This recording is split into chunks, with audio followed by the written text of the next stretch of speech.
Hello everyone, आई रजनीश। आज start करते हैं 10th क्लास का इलेक्ट्रिसिटी चैप्टर का NCERT exercise solution. Electricity NCERT solution. आज जितने भी क्वेश्चन सीबीएसई में पूछे जाते हैं वो डिस्कस करेंगे, एनसीईआरटी के सॉल्यूशंस करेंगे। सबसे पहले हमारे पास एनसीईआरटी में ना दो टाइप की एक्सरसाइज होती है। फर्स्ट इज इन टेक्स्ट में जो चैप्टर के बीच में गिवन होती है, तो पहले हम स्टार्ट करेंगे आज वहाँ से एंड देन आफ्टर हम मूव करेंगे जो चैप्टर के पीछे एक्सरसाइज होती है उसके ऊपर। ओके, सो सब लोग एनसीईआरटी खोल लीजिए। सबसे पहले जल्दी से चैप्टर इलेक्ट्रिसिटी ओपन करिए।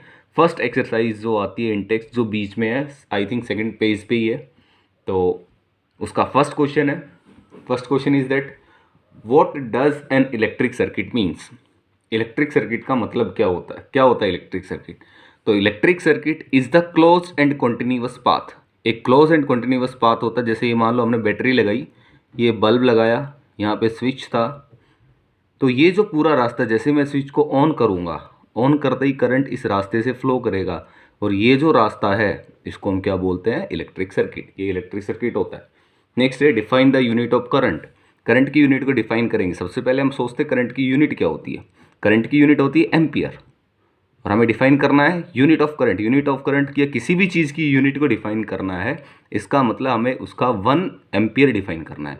जैसे करंट की यूनिट को डिफाइन करना है तो हमें किसको डिफाइन करना है, 1 एम्पियर को। तो किसी की भी यूनिट को डिफाइन करने के लिए आप सबसे पहले एक चीज़ करो, उसका फॉर्मूला लिखो। करंट आई होता है, आई का फॉर्मूला क्या होता है, Q/T।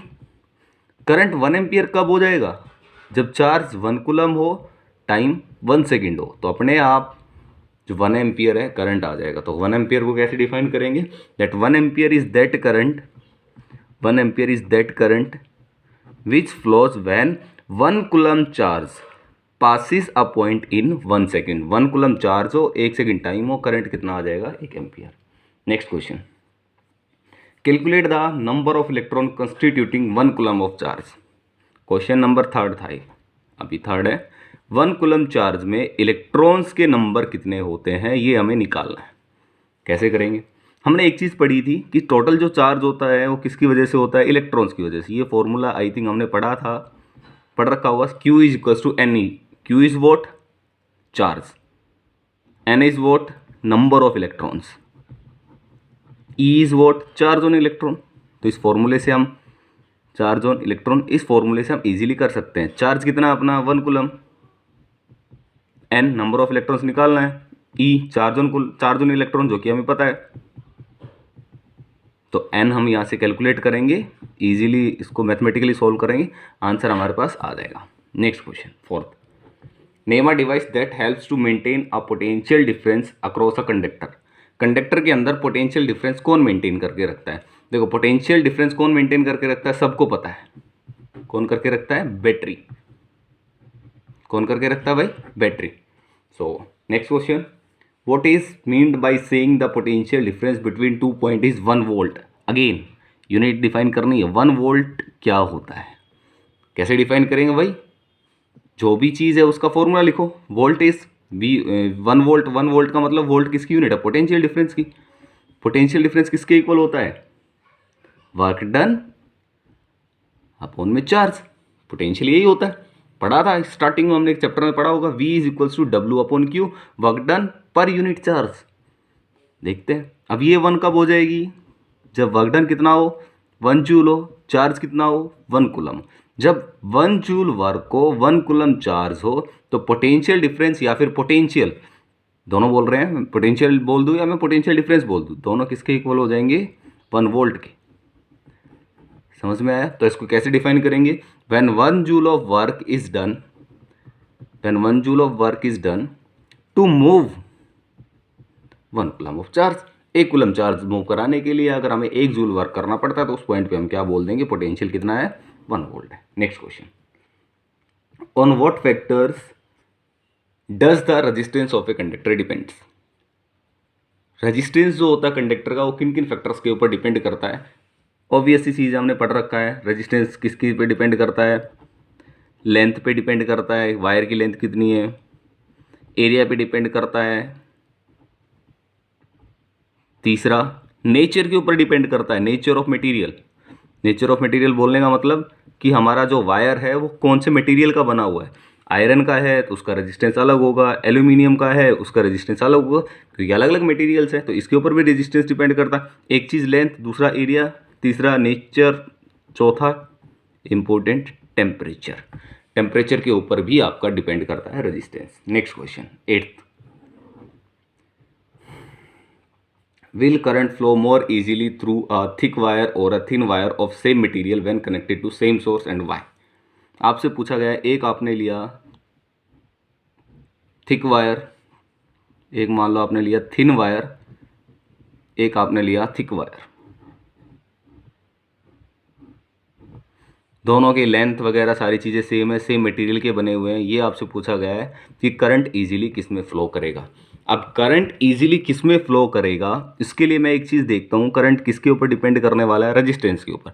जिसका रेजिस्टेंस कम, तो सीधी सी बात है करंट का अपोजिशन भी कम, तो करंट इजीली फ्लो करेगा। तो मैं सीधा यहाँ पे लिखता हूँ current will flow more easily where resistance is less। ये तो चीज़ क्लियर होगी। तो करंट तो कहाँ फ्लो करेगा इजीली, जहाँ पे रेजिस्टेंस लेस है। अब इन दोनों वायर्स के अंदर अगर मैं चेक करता हूँ, इन दोनों वायर्स में रेजिस्टेंस लो किसका है। अब इन दोनों वायर की लेंथ सेम है, एरिया अलग अलग है। पॉइंट पकड़ में आया, एक थिन वायर है एक थिक वायर है। थिन वायर का एरिया ऑब्वियस सी बात है लेस होगा, थिन है पतला है तो कम होगा, इसका मोर होगा। अब एक चीज़ हमने पढ़ रखी है कि रेजिस्टेंस इन्वर्सली प्रोपोर्शनल होता है एरिया के, तो जिसका एरिया ज़्यादा उसका रेजिस्टेंस कम।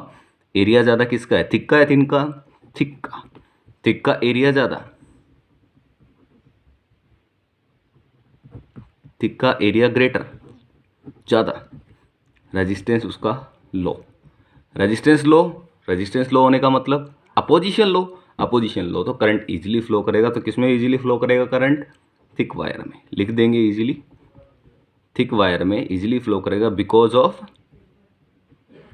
Low resistance. तो ये आपका सोल्यूशन हो जाएगा इसका। नेक्स्ट बढ़ते हैं नेक्स्ट क्वेश्चन के ऊपर। सो गाइस आपको क्या करना है, ये जो मैं आपको रफली अभी समझा रहा हूँ, वीडियो पॉज कर करके आप इनको समझ के अपनी लैंग्वेज में लिखेंगे प्लीज़, ऐसे करना अपने काम। Next question 9th question, let the resistance of an electric component remains constant while the potential difference across two components decreases to half of its formal value, what will occur in the current through it। देखिए हमने कोई resistance लगा रखा था, मैं समझाने के लिए आपका सर्किट बना देता हूँ। मान लिया हमने V वोल्टेज लगा रखी थी, पहले R रेजिस्टेंस लगा रखा था, इसमें करंट फ्लो कर रहा था, मान लेते हैं I, ठीक है। सेकंड केस, इसका सेकंड केस में क्या हुआ, हमने रेजिस्टेंस को तो रखा यूं का यूं, रेजिस्टेंस को तो हमने रखा यूं का यूं, ये लो आर का आर रखा है, बट हमने जो बैटरी है उसको क्या कर दिया है, फॉर्मर वैल्यू का हाफ कर दिया है। बैटरी हमारी हो गई है V/2। पहले वाले केस में क्या था, मान लिया V बैटरी लगा रखी थी, I करंट था, R रेजिस्टेंस था। सेकंड केस में क्या हुआ, बैटरी को हमने हाफ कर दिया, रेजिस्टेंस को सेम रखा है, ऑब्वियस ही बात है करंट भी चेंज होगा। मान लिया करंट हो गया है I'। अब आपको करना क्या है, ये बताना है कि I' कितना हो जाएगा। करते हैं कैसे होगा, देखिए मैं यहाँ पे वैल्यू निकालता हूँ। यहाँ पे I किसके इक्वल आएगा, I is equals to V/R, ohms लो यही होता है, I is equals to V/R। इसका अगर मैं करंट निकालता हूँ I', ये किसके इक्वल आएगा, यहाँ पे वोल्टेज कितनी है, V/2/R। So I' is what, ये 1/2 बाहर आ जाएगा, V/R किसके इक्वल था, I के। सो I' किसके इक्वल आया, I/2। दैट मीन्स कि जो न्यू करंट है वो ओल्ड करंट का हाफ हो जाएगा। क्लियर है सभी को। वैसे भी हम इसको वर्बली भी देख सकते हैं, भाई हमने बैटरी आधी कर दी तो करंट भी क्या हो जाएगा, आधा हो जाएगा। समझने की चीज़ है, कंसेप्चुअल चीज़ है, हमने रेजिस्टेंस को चेंज करा ही नहीं है। Next question, why are the coils of electric toaster and electric iron made of alloy rather than a pure material या प्योर मेटल।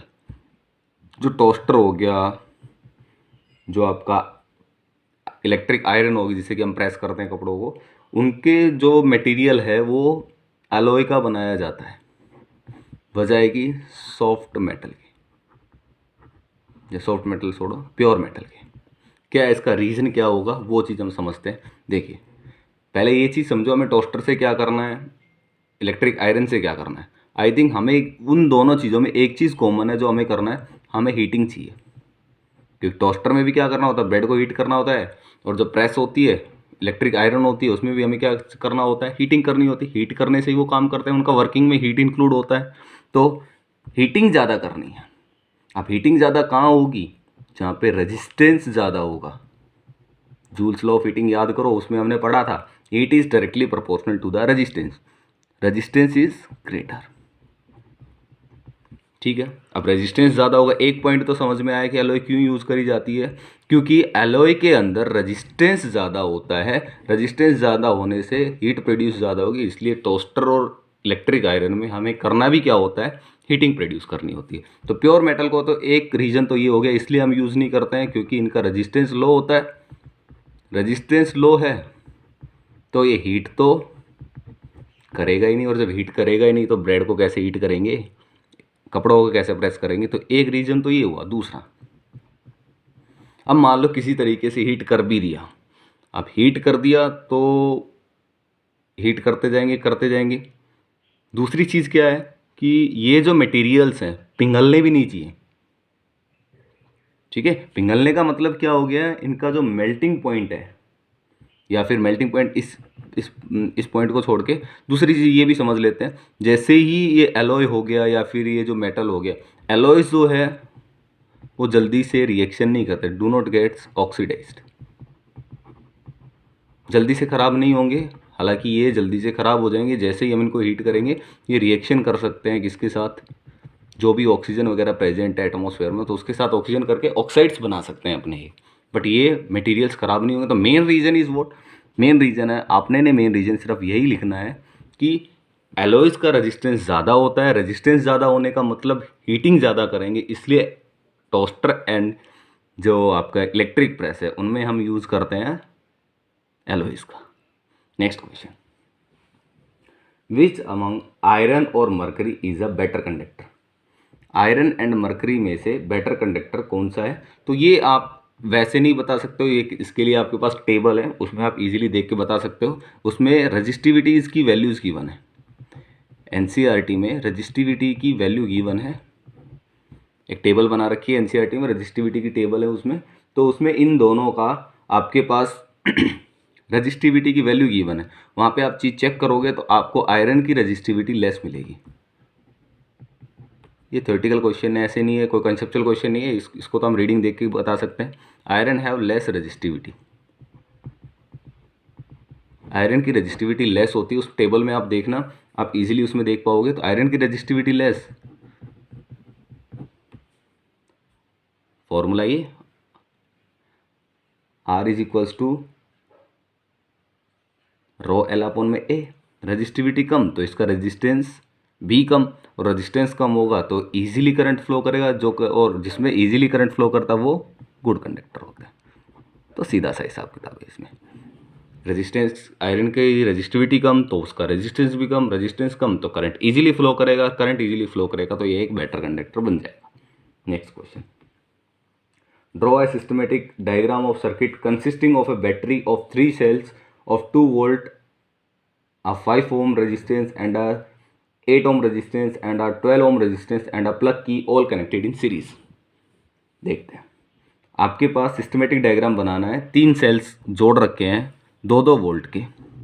पहले तुम 3 सेल्स को जोड़ते हैं, ये एक सेल हो गया, ये दूसरा सेल हो गया, ये तीसरा सेल हो गया। इंडिविजुअली इनको सेल बोला जाता है, इन तीनों के कॉम्बिनेशन को बैटरी बोला जाता है। सेल तो कितनी वोल्ट के हैं, सेल कितनी वोल्ट के हैं, 2 वोल्ट के। अगर कोई पूछता है बैटरी कितने वोल्ट की है, यहाँ पे 2 6 वोल्ट, क्योंकि सीरीज में जुड़े हुए हैं। नेक्स्ट, और हमें क्या करना है, 3 रेजिस्टेंस जोड़ने हैं, एक 5 ओम का, एक 8 ओम का, एक 12 ओम का और एक प्लग की जोड़नी है। तो ये आपका सिस्टमेटिक डायग्राम बन जाता है किसके लिए, जो आपका क्वेश्चन था उसके लिए, कि आपके 5 ओम, 8 ओम, 12 ओम और बैटरी इस तरीके से सीरीज में जुड़ी हुई होनी चाहिए। Next question.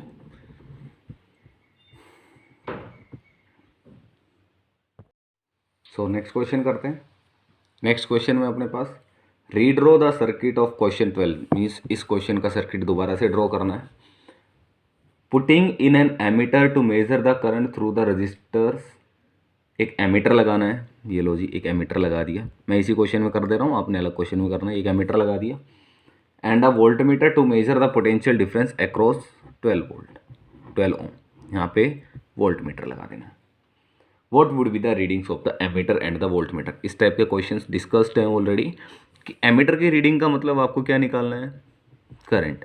वोल्टमीटर की रीडिंग का मतलब आपको क्या निकालना है, पोटेंशियल डिफरेंस वहाँ का।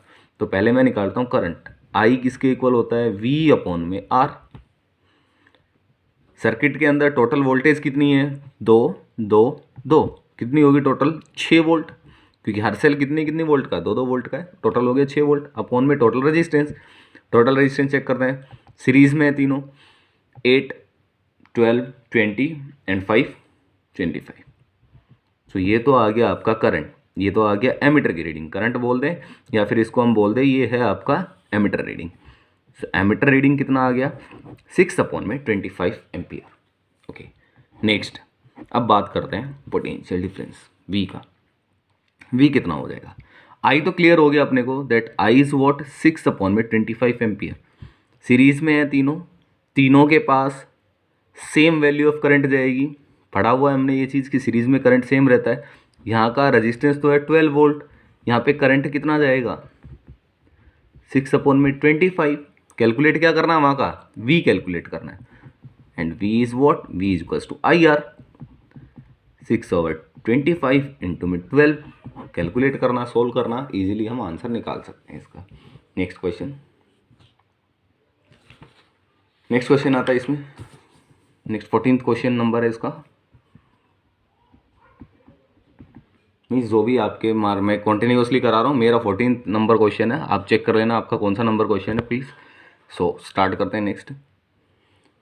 जज the equivalent resistance when following are connected in parallel. Resistances given है, आपको जज करना है कि जो रेजिस्टेंसेस हैं उनका टोटल किसके इक्वल आएगा जब उनको पैरेलल में कनेक्ट करा जाएगा। फर्स्ट पार्ट 1 ओम है, 10⁶ ओम है, इन दोनों को पैरेलल में कनेक्ट कर देंगे तो टोटल रेजिस्टेंस कितना आएगा, या फिर इसमें बोल रखा है इक्विवेलेंट रेजिस्टेंस कितना आएगा, फॉर्मूला होता है 1/R, 1/R1 plus 1/R2,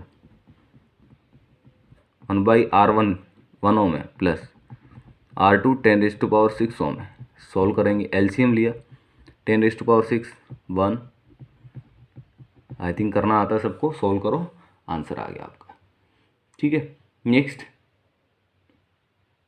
next आपका 1 एंड 10⁻³ सेम तरीके से हम इनको सॉल्व करेंगे। 1 ओम, 10⁻³ ओम, 10⁻6 ओम, इसको भी सॉल्व करेंगे इसी तरीके से। हम कैलकुलेट कर लेंगे टोटल रेजिस्टेंस कितना आएगा। और यहाँ पे एक चीज़ हम ऑब्जर्व करेंगे, इन दोनों क्वेश्चंस में एक चीज़ ऑब्जर्व करेंगे कि जो टोटल रेजिस्टेंस आपका आएगा ना वो <<1 आएगा, इसका भी इसका भी। क्यों, क्योंकि पैरेलल में जब भी हम रेजिस्टेंसेस को कनेक्ट करते हैं उनमें खास बात होती है ये कि जो टोटल रेजिस्टेंस होगा ना, जो टोटल रेजिस्टेंस होगा वो लोवेस्ट से भी कम आएगा, और सीरीज में बताया था मैक्सिमम से भी ज़्यादा आएगा। नेक्स्ट क्वेश्चन 15 क्वेश्चन मीन्स जो आपका जो नंबर है वो वेरी हो सकता है। क्वेश्चन है an electric lamp of 100 Om,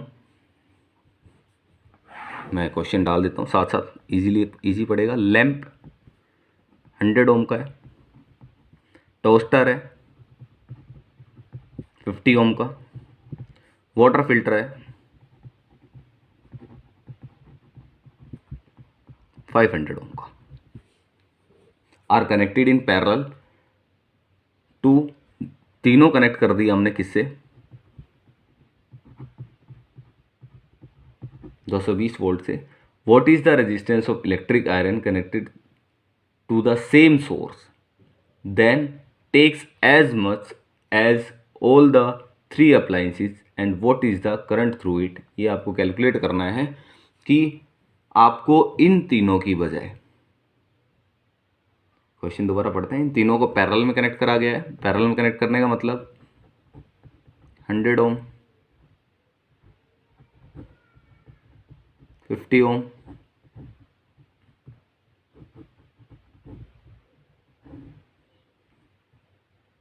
and 500 ओम, तीनों को कनेक्ट कर रखा है 220 वोल्ट से। तो इसमें क्वेश्चन में दे रखा है what is the resistance of electric iron connected to the same source.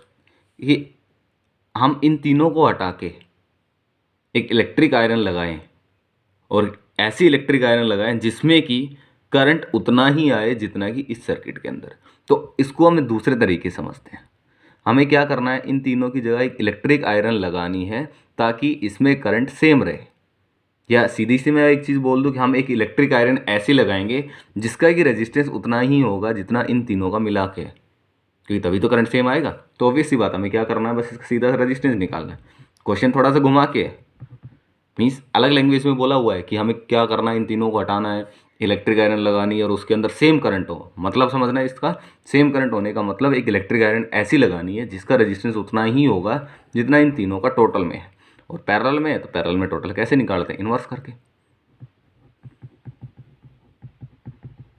Solve करना, इजीली आप आंसर निकाल सकते हो। रेजिस्टेंस आ जाएगा जो आप कैलकुलेट करोगे, जितना भी आता है 125/4 ऐसे आ जाएगा। सॉल्व करेंगे जब इसको तो वोल्टेज पता है, रेजिस्टेंस पता है, करंट हम इजीली निकाल लेंगे ओम्स लॉ का यूज़ करके। V = IR, Ohm's law, I = किसके इक्वल होगा, V/R। V 220 वोल्ट, रेजिस्टेंस 125/4 आ जाएगा। नेक्स्ट है 16th क्वेश्चन। 16th क्वेश्चन पे आगे नेक्स्ट, जो भी आपका नंबर आप चेक कर लेना प्लीज़ उसमें। What are the advantages of connecting electrical devices in parallel with the battery instead of connecting them in series? कि जो भी इलेक्ट्रिकल अप्लाइंसेस होते हैं अपने घरों में, हम उनको यूज़ करते हैं पैरेलल में जोड़ के बजाय कि सीरीज़ में जोड़ के। सीरीज़ में क्यों नहीं जोड़ते हैं इलेक्ट्रिकल अप्लाइंसेस को, पैरेलल में क्यों जोड़ते हैं? पहली चीज़, 2-3 एडवांटेजेस है। सबसे पहला, पैरेलल में अगर हम जोड़ें तो नेट रेजिस्टेंस जो बताया मैंने अभी बताया था कि रेजिस्टेंस जो होता है, रेजिस्टेंस इज लोवेस्ट। पहली चीज़, रेजिस्टेंस कम होगा तो भाई बिजली का खर्चा भी कम आएगा। तो सबको बिजली का खर्चा कम ही करना होता है, बढ़ाना कोई नहीं चाहता है। दूसरी चीज़, पैरेलल के अंदर वोल्टेज सेम रहती है। पैरेलल के अंदर वोल्टेज सेम रहती है। अब सेम वोल्टेज रहने का मतलब क्या है कि अब जितने भी इलेक्ट्रिकल अप्लायंसेस या जितने भी बल्ब जोड़ दो, सेम ब्राइटनेस से जलेंगे सारे के सारे। अगर आपने सीरीज में जोड़ दिया तो जो सबसे पहले वाला है वो सबसे ज़्यादा ब्राइट होगा और जो सबसे लास्ट में है वो सबसे कम ब्राइट होगा। तो अगर पैरेलल में कनेक्ट करते हैं तो वोल्टेज सेम रहेगी। उससे क्या होता है, सभी बल्ब में या सभी फैन है सबकी स्पीड एक जैसी रहेगी। तीसरा मेन इसका, पैरेलल में अगर हम जोड़ दें, इसको आप अपनी लैंग्वेज में बना के लिखना, मैं अभी बता देता हूँ आपको। अगर पैरेलल में हमने जोड़ा है सर्किट को या रेजिस्टेंसेस को, मान लिया ये फैन है, ये बल्ब है,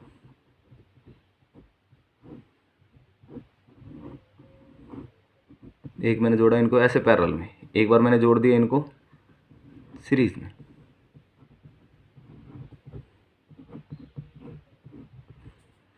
मान लो फैन खराब हो गया, मैंने एक बार जोड़ रखा पैरेलल में, एक बार जोड़ रखा सीरीज में, फैन खराब हो गया, कोई बात नहीं, फैन खराब हो गया, बल्ब के पास तो करंट जाएगा, क्योंकि फैन खराब होने का मतलब यहाँ से करंट नहीं जाएगा, तो करंट के पास दूसरा रास्ता है, करंट अपना यहाँ से चला जाएगा, तो बल्ब ग्लो करेगा।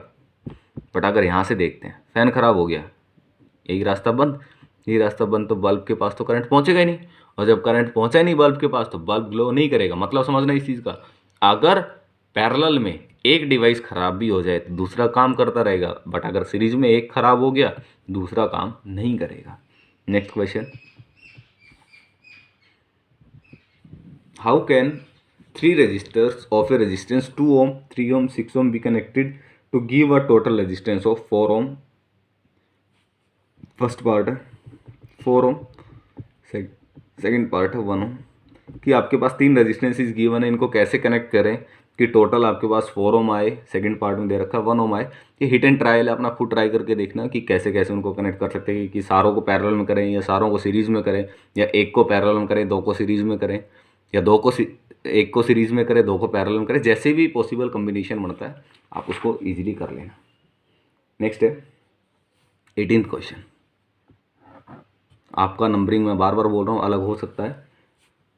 What is the highest the lowest resistance can be secured by the combination of 4 coils. 4 coils आपके पास गिवन है, 1 is 4 ohm, second is 8 ohm, third is 12 ohm, fourth is 24 Om.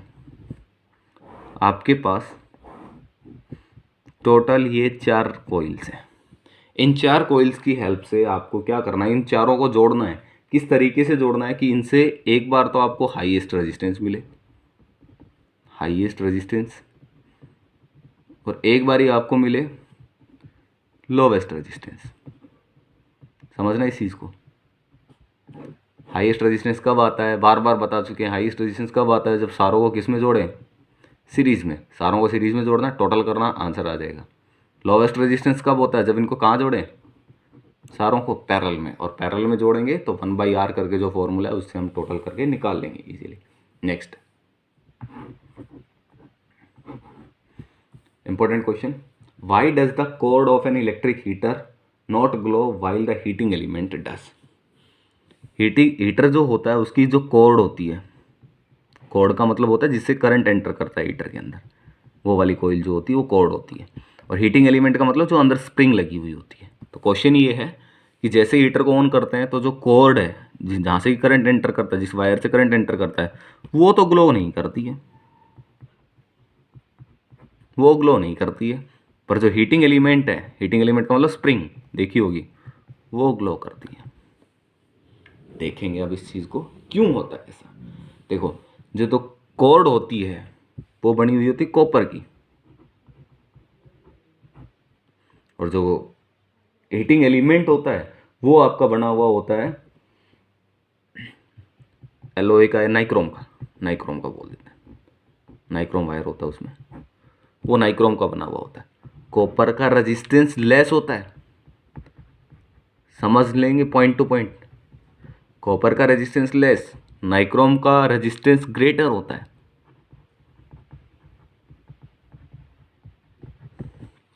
Copper का कम resistance, nichrome का ज़्यादा resistance. तो copper का resistance कम है तो उसमें हीट प्रोड्यूस भी कम होगी, तो इसमें हीट प्रोड्यूस्ड ज़्यादा होगी, और जब हीट प्रोड्यूस ज़्यादा होगी ऑब्वियस सी चीज़ है वो चीज़ आपकी ग्लो करेगी, पर जिसमें हीट प्रोड्यूस ही नहीं हो रही है वो ग्लो कैसे कर पाएगा। तो ये आपका इजी सा आंसर है दैट कॉपर जो होता है उसका रेजिस्टेंस लेस होता है। तो रेजिस्टेंस लेस होने का मतलब उसमें हीट भी जो होती है लेस प्रोड्यूस होती है। जब हीट ही लेस प्रोड्यूस होगी तो क्या वो ग्लो कर पाएगा, नहीं। नाइक्रोम वायर जो होता है वो ग्रेटर रेजिस्टेंस का होता है, तो ग्रेटर रेजिस्टेंस होने का मतलब उसमें हीट प्रोड्यूस्ड ज़्यादा होगी, और जब हीट प्रोड्यूस ज़्यादा होगी तो ऑब्वियस सी चीज़ है वो ग्लो भी ज़्यादा ही करेगा। Next question,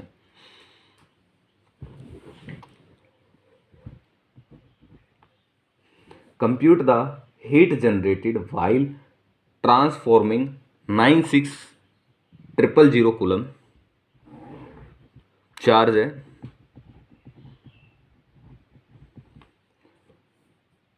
of charge in 1 hour. Time है 1 आवर का। मैं आपको पहले ही बता देता हूँ, हम पहले ही टाइम जो चीज़ें होती हैं उनको ऐसा यूनिट में कन्वर्ट कर लो। 1 आवर का मतलब 3600 second, 3600 second through a potential difference of 50 volt.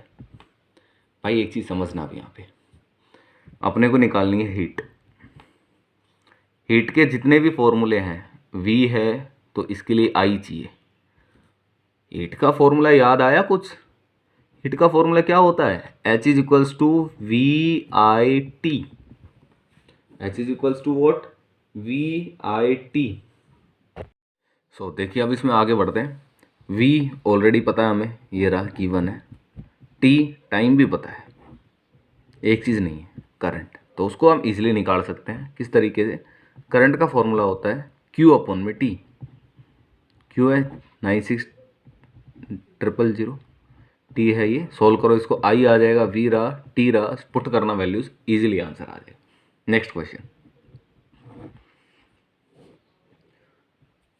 21st, N electric iron of resistance 20 ओम। देखो न्यूमेरिकल करने का सबसे इजी वे होता है, जो भी चीज़ें गिवन है ना न्यूमेरिकल में, पहले उनको सिंबल्स में लिख लो। An electric iron of resistance 20 ohm, R is what 20 ohm, takes a current of 5 ampere, current है 5 ampere, calculate the heat developed in 30 second, time है 30 सेकेंड्स, हीट डेवलप निकालने। एच का फॉर्मूला होता है ऐसा एक, I square R T, I square R T, सारी चीज़ें की ना, फॉर्मूले में वैल्यू पुट करो, आंसर आ जाएगा। Next 22 question, what determines the rate at which energy is delivered by the current. Energy का जो रेट है उसको हम क्या बोलेंगे? तो एनर्जी का जो रेट होता है उसको हम क्या बोलते हैं? रेट को क्या बोलते हैं? एनर्जी का रेट या फिर कंज्यूम्ड का rate, electric power. Next, an electric motor takes, electric motor है वो करंट लेती है, takes current 5 ampere from a 220 volt line. इसका मतलब V कितना है? 220 volt. Determine the power, power निकालनी है, तो पावर का फॉर्मूला क्या होगा? सीधा P is equals to VI। Values put करनी है, सोल्व करना है, आंसर आ जाएगा। नेक्स्ट क्वेश्चन, अब ये तो था अपना यहाँ तक NCERT इन टेक्स्ट होगा।